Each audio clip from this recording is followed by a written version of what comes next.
চারিদিকে মেঘছোয়া পাহাড়ের আড়ালে একটি মহান রাজ্য ছিল, চন্দ্রলোকপুর সাম্রাজ্য। এই রাজ্যের নামডাক অনেক। আর এই নামডাক শুধু সুবিশাল প্রাসাদের জন্য নয়, এই নামডাকের আসল কারণ ছিল রাজকুমারী পিঙ্কি। তার মতো রূপবতী আর মায়াবতী রাজকন্যা পুরো বিশ্বের মধ্যে একজন খুঁজে পাওয়া কষ্টসাধ্য। নাম যেমন পিঙ্কি, তেমন তার সম্পূর্ণ শরীর ছিল গোলাপের মতো কমনীয় গোলাপি আভাযুক্ত। তার ঠোঁট ছিল যেন সদ্য ফোটা গোলাপের মাঝের পাপড়ি, যেখানে লুকিয়েছিল মাধুর্য। আর চোখ দুটি ছিল যেন ঝর্ণার স্বচ্ছ জলের মতো নির্মল। আর তার কেশরাশি ছিল আমাবস্যার রাত্রির চেয়েও ঘন, কালো ও রহস্যময়। আর রাজকুমারী পিঙ্কি ছিল প্রকৃতিপ্রেমী, ফুল প্রাণী আর গাছ যেন তার নিত্যদিনের খেলার সঙ্গী। বাবা, এখন আমি শিকারে বের হব। তাহলে কিছু সৈন্য নিয়ে যাও, আমি চাই না তোমার কিছু হোক। বাবা, আপনি কি মনে করেন রিঙ্কু আমার সাথে থাকা সত্ত্বেও কেউ আমার কিছু করতে পারে? আচ্ছা যাও তাহলে, কিন্তু সন্ধ্যের আগে ফিরে আসবে। আচ্ছা বাবা, আসি তাহলে।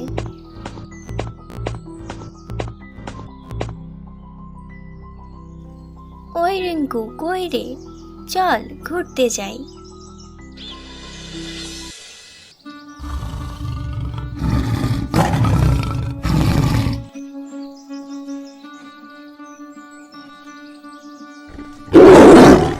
আজকে তোকে জঙ্গলের ভেতর বিশেষ কারোর সাথে দেখা করাবো।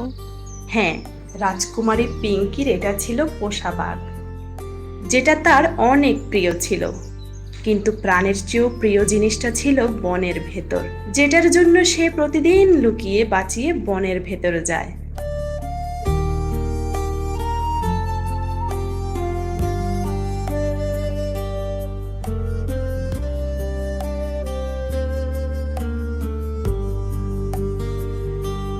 রিঙ্কু চল, আজকে তাকে ভয় দেখাবো। আজকে পরীক্ষা করি তার সাহস কেমন।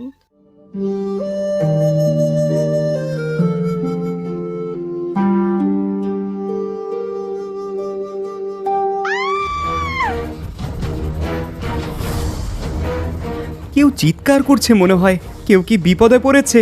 ভয় পেও না, আমি আছি। বাঘ, বাঘ, বাঁচাও, বাঁচাও। রাজু, বাঁচাও আমায়। বাঘটা এক্ষুনি খেয়ে ফেলবে আমাকে। ভয় পেও না, আমি আছি। হুশ, হুর, এরকম কত বাঘ শায়েস্তা করেছি আমি। আয়। হা হা হা, বোকা বানিয়েছি, কত মজা পেয়েছি। কি? তাহলে এটা কি ছিল? বলেছিলাম না আমার একটা পোষা প্রাণী আছে, এটাই আমার পোষা প্রাণী। কি? মানুষ পাখি পালে, বিড়াল পালে, আর তুমি একেবারে বাঘ? বড় বড় লোকের বড় বড় শখ থাকে সাহাব। আর আমি এক রাজার রাজকুমারী, তাই আমার শখ করে পোষা প্রাণীটাও তো বড় হতে হবে, তাই না? তাহলে নামটা একটু বড় রাখলে কি হতো? বাঘের নাম বিড়ালের মতো রিঙ্কু। হয়েছে, চলো এখন, এত ঝগড়া করা লাগবে না। হ্যাঁ, এই রাখাল ছেলে রাজুই রাজকুমারী পিঙ্কির প্রাণের চেয়েও প্রিয় মানুষ। আচ্ছা, আমি হলাম রাখাল, তুমি একজন রাজকুমারী। তোমার বাবা কি কোনোদিন আমাদের ভালোবাসা মেনে নেবে? অবশ্যই মানবে। আর না মানলে আমার একটা নিনজা টেকনিক আছে। সেটা আবার কি? দুদিন ভাত না খেয়ে থাকলে বাবা নিজেই আমাদের বিয়ের সানাই বাজাবে। আচ্ছা, আমার বাঁশিতে এমন কি জাদু আছে যে তোমাকে পাগল বানিয়ে দিল? ওটা তো তুমিই জানো, বাঁশি দিয়ে বশীভূত করেছো। তোমার কথা ভাবলেই আমার মনে এমনিতেই বাঁশি বাজে। বাজাও।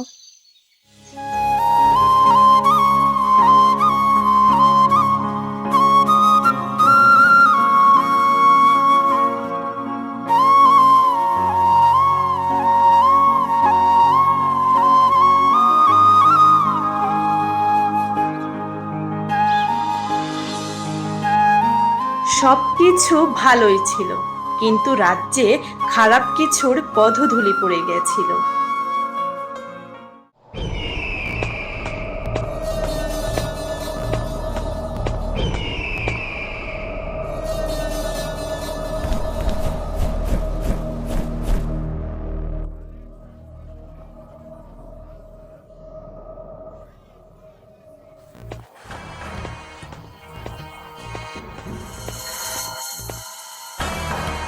মহারাজ, আপনার সাথে কুন্তাল দেশের রাজা দেখা করতে এসেছে।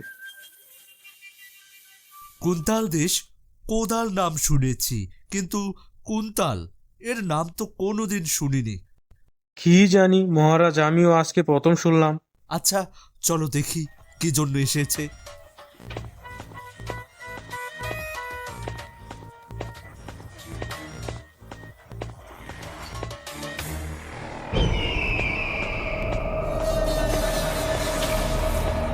আদাব মহারাজ। আদাব। আপনার রাজ্যের নাম তো কোনোদিন শুনিনি। মনে হয় কেউ কোনোদিন বলেনি। আর আমার রাজ্য পশ্চিমের শেষ প্রান্তে, যেখানে কেউ যাওয়ার সাহস পায় না। তাহলে আজকে আমার রাজ্যে পদধূলি দেওয়ার কারণটা কি জানতে পারি? কারণটা হলো আমাদের মহারাজের আপনার মেয়েকে পছন্দ হয়েছে। সত্যি বলতে, যতক্ষণ এই তোতা কথা বলেনি আমি মনে করেছিলাম নকশাকার আমাকে না বলে আমার সিংহাসনের নতুন নকশা যোগ করেছে। এই নকশা আবার মানুষের মাথায় হাগেও। এই বেয়াদব, চুপ কর।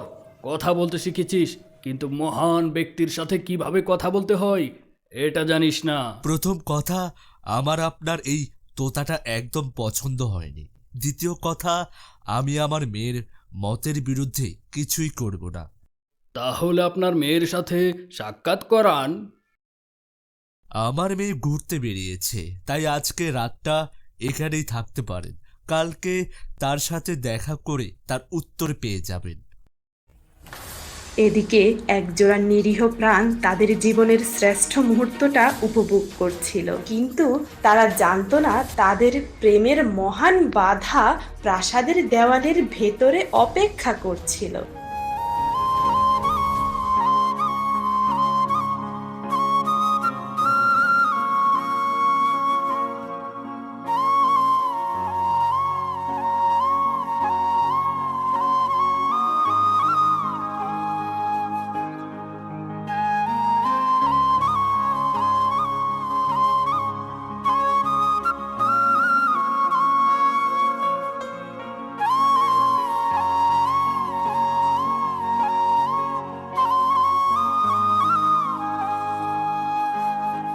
আচ্ছা, আজকে থাকো, কালকে আবার এই সময় আসবো এখানে।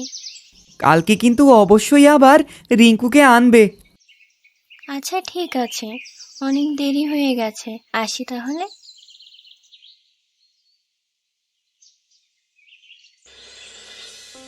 মা, আজকে এক সুদর্শন রাজা এসেছিল। কি জন্য বাবা? তোমার বিয়ের প্রস্তাব নিয়ে। আপনি কি বলেছিলেন?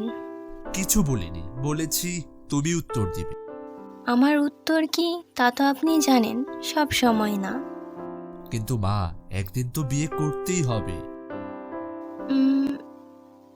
বাবা, আমার আপনাকে একটা কথা বলার ছিল।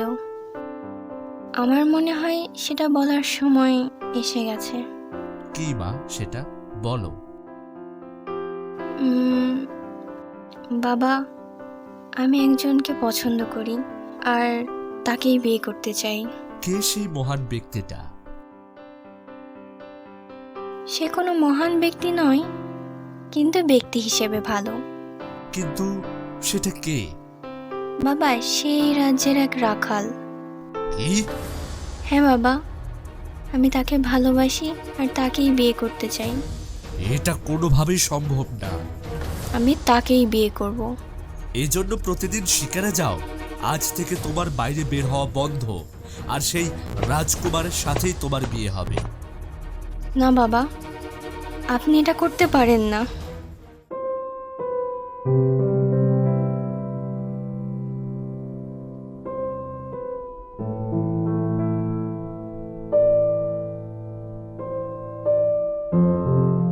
বুয়া, আজকে থেকে পিঙ্কিকে তার ঘরের ভেতরে সবকিছু দিয়ে আসবে, বের হতে যেন না পারে। আচ্ছা ঠিক আছে মহারাজ। আপনার রুমে দেখলাম আপনি নাই, এত রাতে ছাদে কি করছে? আপনার রাজ্যের রাতের হাওয়াটা গায়ে মাখাচ্ছি। জাফর, বিয়ের জন্য প্রস্তুতি নিন। আমার বিশ্বাস হয় না আপনার মতো মহান রাজার মিষ্টি রাজকন্যাকে আমার বউ হিসেবে পাবো। কালকে দুপুরে আমি আগে আপনার রাজ্য পরিদর্শনে যাব। অবশ্যই মহারাজ।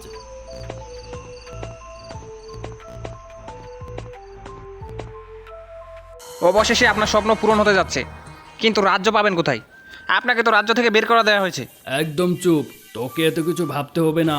আর আমার বিয়ে হওয়ার আগ পর্যন্ত মুখটা বন্ধ রাখ।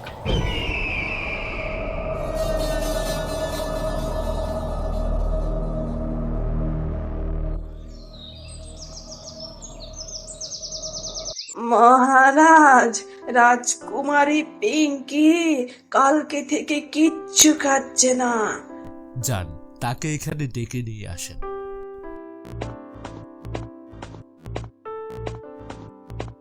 সে একজন রাজকুমারী হয়ে কিভাবে একজন রাখালকে বিয়ে করতে চায়? সে বিয়ে করবে একজন রাজকুমারকে। আচ্ছা, রাজকুমারকে বিয়ে করলে কি হবে? তখন তো রাজকুমার আমার মেয়েকে তার রাজ্যে নিয়ে যাবে, আমার রাজ্যটা ফাঁকা করে। আর সে ছেলেটা বিয়ে করলে সে আমার মেয়েকে নিয়ে আমার রাজ্যে থাকবে।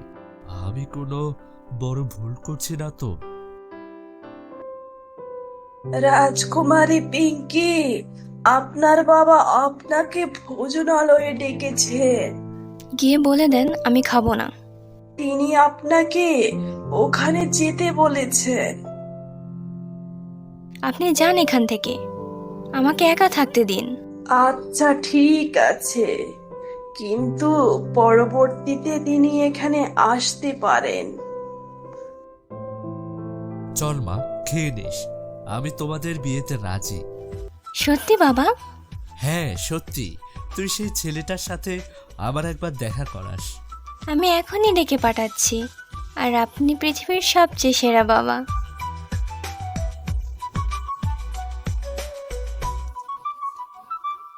রিঙ্কু, তুই যা তাড়াতাড়ি, রাজুকে ডেকে নিয়ে আয়। আমার বাবা তাকে মেনে নিয়েছে। তাড়াতাড়ি যাবি আর তাড়াতাড়ি তাকে নিয়ে আসবি। মাফ করবেন জাফর, কিন্তু আপনার সাথে সম্বন্ধটা হলো না। কিন্তু কেন মহারাজ? আমার মেয়ে একজনকে পছন্দ করে, তাই মাফ করবেন। কিন্তু আপনি তো আমাকে কথা দিয়েছেন। এই জন্য ক্ষমা চেয়ে নিচ্ছি। ক্ষমা কি সবকিছুর সমাধান? সব সমাধান হয়ে গেছে, আপনি আসতে পারেন। রাজকুমারী ভদ্র তা দেখিয়েছি, তার মানে ভাবেন না আমি ভদ্র। সৈনিক, এদিকে এসো। একটু দাঁড়ান মহারাজ। ওই জিল্লু, কই রে? এবার একটু দেখা দে। হাহা।